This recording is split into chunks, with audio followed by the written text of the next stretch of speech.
नमस्कार मेरे प्यारे साथियों। तो जिसका बहुत दिनों से इंतज़ार था, जिस नोटिफिकेशन का, वो नोटिफिकेशन फाइनली आ चुका है।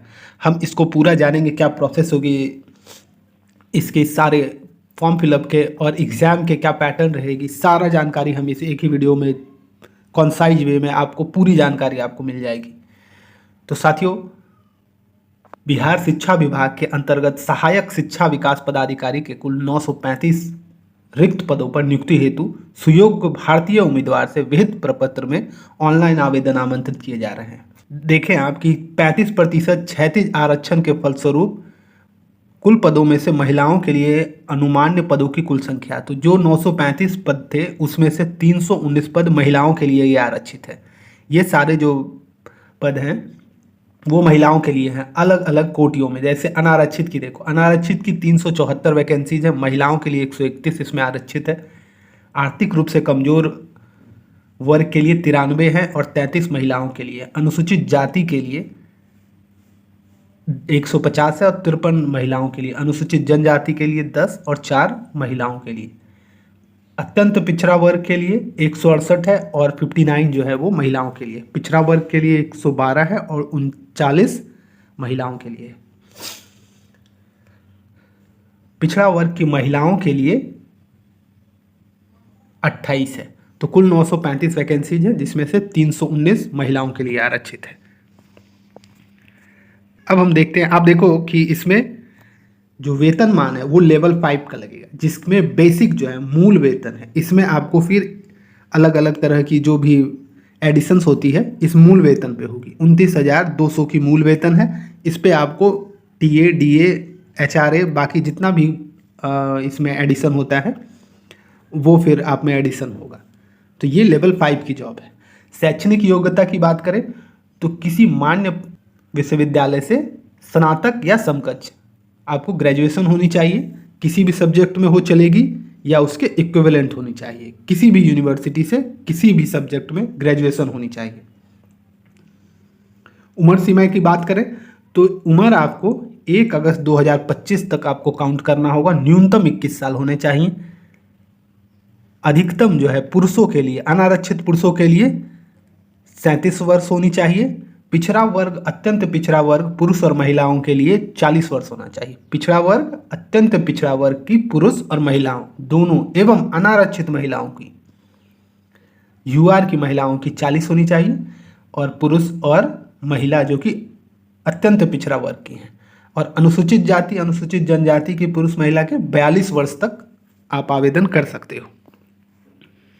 अब चयन प्रक्रिया आप देखते हैं। चयन प्रक्रिया में क्या होती है, तो चयन प्रक्रिया में आप देखो, चयन के लिए सुयोग्य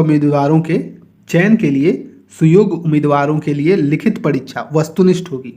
ऑब्जेक्टिव एग्जाम होगी आपकी, जो कि एमसीक्यू फॉर्मेट में लिया जाएगा, आयोजन किया जाएगा। इसमें साक्षात्कार नहीं है। ये एक बहुत बड़ी राहत है कि इसमें इंटरव्यू नहीं है, साक्षात्कार नहीं होगा इसमें। ठीक है।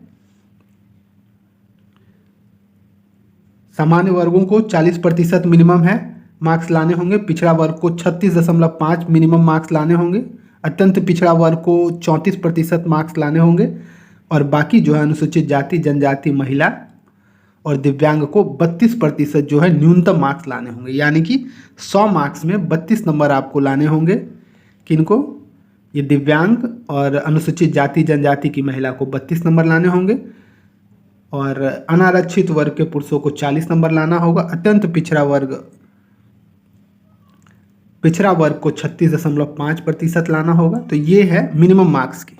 अब हम जो है कि लिखित परीक्षा की विषय पत्र, परीक्षा की प्रकृति और प्रश्नों की संख्या की बात करते हैं। तो देखिए, इसमें 3 तरह के आपके रहेंगे। पहला सामान्य भाषा, भाग 1 में अंग्रेजी रहेगी 30 अंकों की, भाग 2 में हिंदी रहेगी 70 अंकों की। ऑब्जेक्टिव सवाल रहेंगे आपके। प्रश्नों की संख्या टोटल 100 हो गई, 30 अंग्रेजी और 70 हिंदी। 2 घंटों का ये परीक्षा रहेगा और कुल अंक आपके 100 रहेंगे। 100 प्रश्न, 100 इसके अंक रहेंगे। इसमें क्वालिफाइंग जो है, ये एग्जाम जो रहेगा पेपर 1 जो आपका सामान्य भाषा है वो पूरी तरह से क्वालिफाइंग रहेगा। और मिनिमम 30% मार्क्स आपको दोनों में अलग अलग से लाने पड़ेंगे। 30% आपको अंग्रेजी में लाना होगा, 30% हिंदी में लाना होगा। अलग अलग आपको 30% लाना होगा 100 में से। टोटल एग्जाम होंगे, ठीक है। वहीं दूसरा जो आपका पेपर रहेगा वो सामान्य अध्ययन का रहेगा। सामान्य अध्ययन भी आपको ऑब्जेक्टिव रहेंगे, उसके 100 सवाल रहेंगे। जीएस का आपको दूसरा पेपर रहेगा, 100 सवाल रहेंगे उसके, वो भी 2 घंटे अवधि का है, ठीक है। और कुल अंक इसके भी 100 हैं। और ये आपका मेरिट का पेपर रहेगा, इसमें मेरिट बनेंगे, इसके नंबर आपको मेरिट में जोड़े जाएंगे।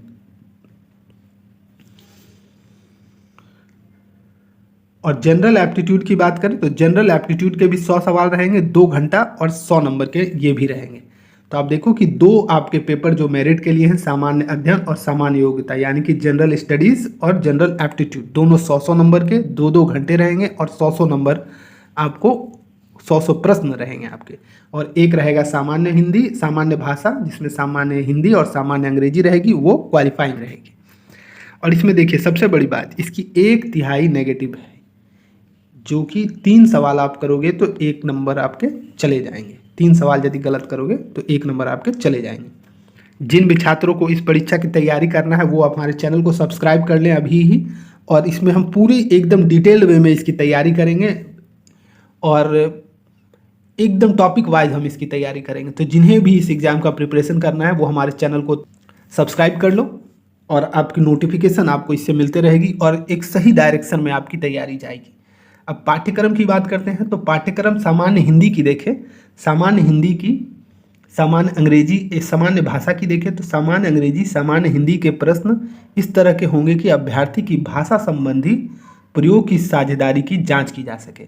भाषा कैसी है उसकी जांच के लिए, यानी कि बहुत ही आसान से आपको सवाल मिलेंगे सामान्य भाषा में। सामान्य अध्ययन में क्या रहेगा, सामान्य विज्ञान, राष्ट्रीय अंतर्राष्ट्रीय महत्व की, बिहार के अर्थव्यवस्था के प्रमुख परिवर्तन, भारत का राष्ट्रीय आंदोलन तथा इसमें बिहार का योगदान को जांचने के लिए प्रश्न होंगे। तो ये आपकी सामान्य अध्ययन की सिलेबस रही। अब सामान्य योग्यता की देखते हैं। सामान्य योग्यता में आपको जनरल एप्टीट्यूड में संख्या पद्धति के संबंधित प्रश्न होंगे, पूर्ण संख्याओं का अभिकलन करना होगा, दशमलव और भिन्न रहेंगे, संख्याओं के बीच परस्पर संबंध, मूलभूत अंक गणित, प्रतिशत अनुपात, समानुपात, औसत ब्याज, लाभ हानि, सादृश्य समानता, अभिन्नता, स्थान कल्पना, समस्या समाधान, विश्लेषण, दृश्य समृद्धि, विभेद, अवलोकन, संबंध अवधारणा, अंक गणितीय तर्क शक्ति, शाब्दिक एवं चित्रात्मक वर्गीकरण, अंक गणितीय संख्या श्रृंखला, गैर शाब्दिक श्रृंखला, कूट लेखन एवं कूट व्याख्या। तो इसमें मैथ्स और रीजनिंग दोनों के सिलेबस आपको एक साथ हैं।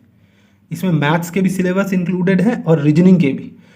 इसमें एनालिटिकल रीजनिंग और वर्बल रीजनिंग दोनों के आपको इसमें सिलेबस मिलेंगे, प्लस मैथ्स के भी सिलेबस इसमें, ठीक है। और लिखित परीक्षा हो जाने के बाद आपको अपने ऑनलाइन आवेदन के लिए जितने भी प्रमाण पत्रों की मूल प्रति के साथ उपस्थित करना अनिवार्य होगा, अन्यथा मेधा सूची में सम्मिलित नहीं किए जाएंगे, ठीक है। अब मेधा सूची की देखें आप। मेधा सूची सबसे इंपॉर्टेंट, लिखित परीक्षा में प्राप्त अंकों के आधार पर आयोग अंतिम चयन हेतु मेधा सूची तैयार करेगा। लिखित परीक्षा में प्राप्तांक समान होने की सामान्य अध्ययन विषय के प्राप्तांक के अनुसार मेधा क्रम निश्चित किया जाएगा, यानी कि सामान्य जनरल स्टडीज में जो अधिक मार्क्स होंगे उनको प्रायोरिटी दी जाएगी।